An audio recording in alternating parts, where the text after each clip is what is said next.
নমস্কার বন্ধুরা, বাসনার রান্নাঘরে সবাইকে স্বাগত। তো আজকে কোনো এমনি কোনো মাছ মাংস রান্নাবান্না নিয়ে আসিনি। একটা জলখাবার সন্ধ্যাবেলা টিফিন, সুজির উপমাও বলে কেউ, আবার ঝাল সুজিও বলতে পারো। তা আমি ঝাল সুজি কিভাবে বানাচ্ছি তোমরা প্রথম থেকে শেষ পর্যন্ত ভিডিওটা দেখো। প্রথমে কারি পাতাগুলো ধুয়ে নিয়ে এসছি, এখন ছাড়িয়ে নেব। কাঁচা লঙ্কাগুলো কুচিয়ে নিচ্ছি, মাছটা আমি কুচিয়ে নিচ্ছি। বেশি সাদা তেল দিয়ে দিচ্ছি, বাদামটা ভেজে নেব। বাদামগুলো দিয়ে দিচ্ছি, ভাজা হয়ে গেছে, আমি তুলে দিচ্ছি।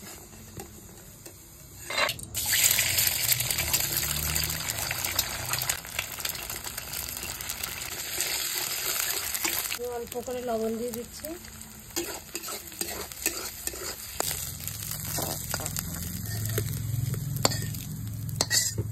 প্রথমে কড়াইতে আবার তেল দিয়ে দিচ্ছি, এখানে শুকনো লঙ্কা দিয়ে দিচ্ছি, ফোড়নে সর্ষে,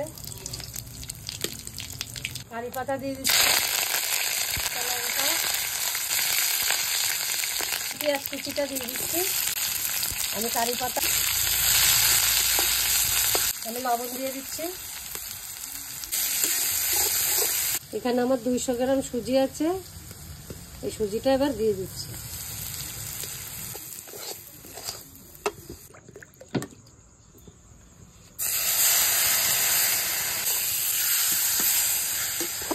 এখন এইভাবে আমি নাড়তে নাড়তে, এই যে দলাগুলো পেকে গেছে, জলটা আছে, এটাকে একদম শুকিয়ে নেব। এইভাবে, এই যে দেখো, এইভাবে ঝরঝরা হয়ে গেছে। এবার এইটাকে আমি এবার ডিমটা দিয়ে দিচ্ছি। অপশান, ডিম যে না খাবা তুমি এইভাবে পেঁয়াজ দিয়ে বাদাম দিয়ে খেতে পারো, পেঁয়াজ ছাড়াও। যারা নিরামিষ তারা শুধু বাদাম দিয়ে, কারি পাতা, সর্ষে আর ছোলার ডাল ভিজিয়ে রেখে খেতে পারো এইভাবে বানিয়ে। যারা ডিমটাকে খাবা না, তাই আমি বাদাম ভেজে রেখেছিলাম, বাদামটাও দিয়ে দিচ্ছি।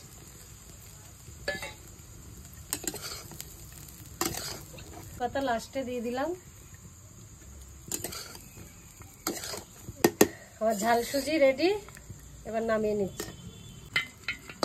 তাহলে খেয়ে দেখা যাক কেমন হয়েছে। আমি তো প্রথমবার খাচ্ছি এরকম জিনিস। আগে অনেক বানিয়েছি, আমার মেয়েকে বানিয়ে বানিয়ে দিতাম সন্ধ্যাবেলা, খেয়ে তো ভালো লাগছে খেতে। আমি সুজি খেতে অতটা খুব পছন্দ করি না, কিন্তু এটা ভালোই লাগছে খেতে। আমারও ভালো লাগে।